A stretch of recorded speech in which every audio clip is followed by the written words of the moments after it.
काम नगरी जाऊ ल त कालाई पाँचजना एउटा आज हामी कहाँ छौँ पाल जङ्गलमा पुरै घना छ यहाँ त खतरनाक छ होइन पुरै बाघ भालु डिलो भित्ताउँदा आउने छन् तर पनि हामी रमाइलो चाहिँ भइरहेछ पानी भर्न आइरहेको छौँ अहिले चाहिँ हामी आधी दाउरा गर्ने आधी पानी भर्ने धेरै भयो चाहिँ फाइदा यही हो क्या होइन त्यही हो कहिलेकाहीँ तपाईँहरू पनि यसो घुम्नु होला जङ्गलतिर यसो फ्रेस हुनलाई ल डन फेरि फिल्टरेसन गरेको हामी चाहिँ पानी ल्याउन आएको छौँ यता पानी ल्याउँदैछौँ अरू केटाहरू चाहिँ दाउरा खेड्दै अगाडि बढिसके खोइ पानी देखाइदिनु त यसो पानी यस्तो छ नेचुरल वाटर है फेरि ल यस्तै छ है ल हेर्नुहोस् अप्ठ्यारो छ बाटो पनि गाह्रो छ ल भोलिसक्यो त होला हुन्छ कि खेलमा सब गएको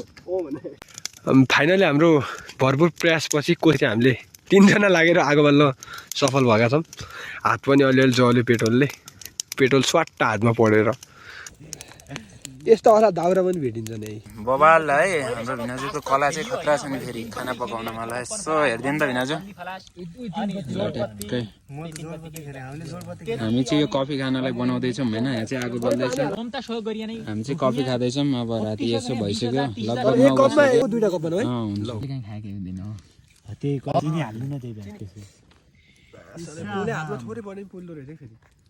है एकदम बबाल कफी बनाएर खाँदैछौँ है हामीलाई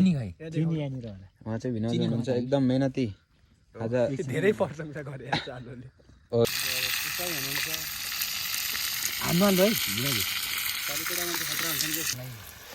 ल यस्तो चुलोमा टक्क मासु पाक्दैछ हाम्रो यसो पाक्दैछ हाम्रो आगोमा आगो पनि फेरि अनि आज हाम्रो रातभरि खाने काम छ खै अच्छा केटा यता देखाउन यस्तो लुक्स उनीहरूले खाएर सकिसक्यो मेरो यति बाँकी छ ऊ कमेन्ट कस्तो रह्यो मासु कस्तो छ मिठो थियो कौन है ये लोग कहाँ से आते हैं आगोमा पकाएको कति बजी खायो केटा हो 1.5 वर्ष भयो मेरो त 1.5 वर्ष अनि तिम्रो कति भयो आगोमा 2 महिना भेनाजुले आगोमा पकाएको कति वर्षपछि खानुभयो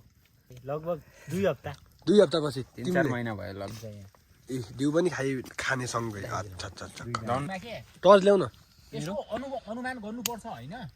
त्यहाँतिर यस्ता हाम्रा घरतिर ती खोडहरू गडाहरू बना हुन्छ नि त त्यस्ता गडाहरू त्यो जङ्गलभित्र कहाँ हो के चरा घरहरू जस्तै बना त्यस्तै खालका पुरै सेम के हाम्रा घरहरू अहिले छन् नि हाम्रो खानाहरू चाहिँ यति धेरै छ कि यहाँ 1 क्यारेट खै सालो 1 क्यारेट अन्डा छ यहाँ 1 क्यारेटै अन्डा छ अनि दिउहरू त्यसपछि यहाँ यो झोलामा सबै खानेकुरा मात्रै हो अनि यो झोलामा पनि छ अब कति खाने कि सब खानेकुरा मात्रै परेको छ यो सबै खानेकुरा छ अनि यो पिखम भइहाल्यो अब यो हेलमेट अनि मासुहरू चाहिँ यत्रो छ के यत्रो यो सब मासु हो होइन यस्तो छ टक्कै यो अन्डा पाकिसक्यो अन्डा हो अब खानु बाँकी बसिरहेको छन् केटाहरू यस्तो छ कि स्टिल ठाउँ पनि यस्तो छ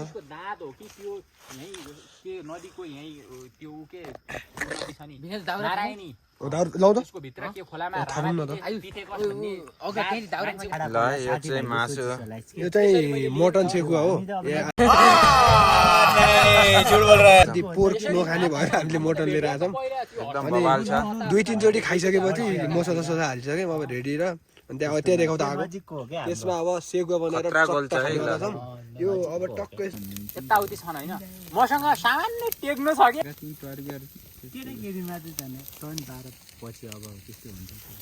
होइन तपाईँ त्यस्तोमा जानु तपाईँ केटा हो नि त कलर्स होइन के तपाईँ केटा हो नि त एकदम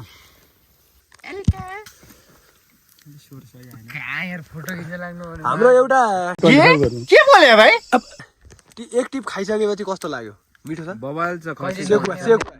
सेउको एकदम बबाल छैन तिमीलाई कस्तो लाग्यो बबाल छैन तिमीलाई मलाई त यस्तो चिल लाग्यो होइन तर अर्कोचोटि आउँदा अलिक धेरै ल्याउनु पर्छ पुगेन होइन अगाइएन कि हामीले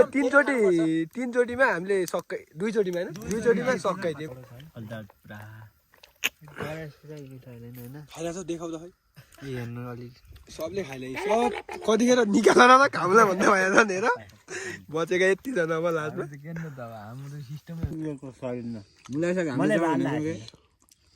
त्यो आक्रोश थियो तिमीले केही ठोके केही बोल्यो भने तिमी न्यु खोजिकन भटाभट त्यो गोदै खायो भने झगडा पाडिले के जइया त पनि अब जत्तो ठुलो छैन जस्तै भिना जत्तो हुन्छ नि भिना जत्तो भए पनि हैन उति के बोले चाहिँ के हो नि के भन्नु म त जुडुक्क उडाइदिन के हो बाली घर आउँछ त्यही त मैले त्यो पनि हो अब यदि थिएन भने भूतका फिल्महरु किन भन्छन् त्यो भूतको फिल्म डराउनलाई भन्छन् अनि त्यो प्रुफ भएको छैन नि त्यो एउटै भूतको मुभी विदेशी पनि भूतकै अमेरिकातिर किन भन्छन् ती अमेरिका त अहिले रातिको 1:30 बजे भूतका कुरा भइरहेको अरू कुरा आएर नि यार यस्तो सुन्छ जङ्गलमा मलाई त डर लाग्यो डग्न बिना जो आरपी के बढाउनलाई जे पाते कहानी हैन यार मजाकमा लिउन यार सिरियस नले यार अहिले चाहिँ रातिको 2 बजिसकेको छ गाइजहरु यहाँ चाहिँ खतरनाक कुरा हुँदैछ नि खतरनाक कुरा हुँदैछ भूत भन्नु त ओडा यता जो डर गया समझो मर गया भिडियो बनिया हो के थाहा हुन्छ ल यसले चाहिँ सिट चेन्ज गरिसक्यो मलाई के डर छैन हैन हामी नयाँ ठाउँमा छौं नयाँ तरिकाका हामी चाहिँ यतै बसिरहेका छौं शेयर गर्नु नि आइडियाहरु यस्तो हुँदो रहेछ भन्ने हुन्छ सबैको एक्सपिरियन्स त हुँदैन आयुषको एक्सपिरियन्स शेयर गर कलेक्सन अफ एक्सपिरियन्स हो के न मलाई पहिला भने म त्यो पोखरी हुँदै भन्ने यस्तो खतरनाक ठ्याक्क 2 बजेको छ हामी यो जंगलमा बसिरहेका छौं विश्वासै लाग्यो हामीलाई आकाशले एकदम साथ दिएको छ एकदम भइगयो हमारा बिहा हुने छैन है मम्मी यता यता म न त्यो म सुत्या थिए के थाहै छैन होइन यार चुडेल नि आएर खुट्टा च्यात्छ उ गर्छ अरे कहना क्या चाहते हो मैले सुनेको छु सर्पको काँचुल्ली ढोकामा राख्ने सुपो राख्ने ऊ यार केही राखिँदैन त आजकल त ल अर्कोको कुरा हैन तँ केही भन्ने 21औं शताब्दीमा अच्छा के भएर हो यता यता शताब्दी त सब लजिकका कुरा गरिरहेका छन् भिनाज तपाईं नि के भन्नु न म त यसले ठोक घोषिदिन्छु मा सालोलाई नि भूत लागेको छ के त्यो गरेर सपोर्ट गर्ने भूत त मलाई बबाल लाग्यो नि त्यो कस्तो भएर हो के नत्र सात छानो त्यो भूतमा लाग्दासम्म म त थाहै हुँदैन नि म थाहै लागेको थिएन त्यो भूत लाग्यो भूत त हाम्रो आवाज सुनेरै भाग्छ मा ठुलो ठुलो आवाज छ यार मज्जाले भिना टर्न पुग्छन् के यता यतिले पुग्छन् फाल्टुमा ओ को त अपन भाइ ओए ओ ढुको फ्रिदिने देखेन फाइनली हाम्रो रातिको 2 बजे ठ्याक्क 2 बजे ठ्याक्क 2 बज्यो हामी अझसम्म सुत्ने कुरै भएको पछि के भइरहेछ भने भूत आउँछ अरे खतरनाक भूत आउँछ भूत आउँदैन भूत छ भूत छैन केही भइरहेछ अब छ कि छैन आउँछ कि आउँदैन तपाईँ नै भन्नुहोस् यिनी फेरि यस्तो डराएका छन् कि रातो मुख भइसक्यो यिनी फेरि ठाउँ चेन्ज अरे छन् जो केटाहरू जाइती बस्छन् त्यति गएर घोची घोची बस्ने यिनी चाहिँ साहसी छन् किनभने भूतको लागि यो बाल लगाइदिएका छन् साहसी छन् अब हामी त फेरि हामी एकै भन्नु न दाजु भिनाजु दाउरे हाल्ने म यहाँ नि माछा हैन लगभग डोकाका डोका जस्तै माछा हुने के अनि पछि लास्ट बुझबाज गर्छ के अनि त्यो धलै खै लुकाइदियो के माछामा त्यत्रो हाल्दा हैन तेले माछा हुन्छ नि जुन चिसो माछा यत्रो डब्बाका डब्बा भयो हैन तर त्यो देखिए यता डोका एक किलो पनि आइदियो हाल्न सक्छ भने पोखर त उठ्यो बन्दुक लगेर त्यसलाई सिधै दाइ यार त्यो माछा त्यो धप बुझ्न कम गाह्रो छ कुन द भन्ने कहिले काम चढीको त गएको त हो त्यो माथिपट्टि ओए बबिन काका इनगना तामा चढीका द एलखै रियासी दिउँसै तिमी त गायब बिहान हुने भने बेला कुडा भुटका बाहेक अरू के आउँदैन रे नि जे गरी घुमाइ फिरै भुटकामा त्यही कुरा आइरहेछन् होइन अगाडि हेर्दा जङ्गल पछाडि हेर्दा जङ्गल खोलै खोला त्यो गाउँमा कहाँ पढो घामदारी भन्नु रातिको 3 बजे लागिसकेको छ अब 3 बजेसम्म नि भुटका कुरा बाहेक अरू केही हुँदैन न निदाएका छन् केटाहरू न केही भएको छ वरिपरि हेर्दा लास्ट घना जङ्गल छ जे कुरा गरे नि घुमाइ फिरै भुटकै कुरा आउँदैन आजबालले वरिपरि बस्ने त्यही डाँडा भित्रबाट जाने बाटो छ नि दाइ तिमीले देखेन ए तिमी म देखिया छु कसम देखेन हैन अग्र तिमी हुन न म भन्ने छु त्यो तामाचडी छ नि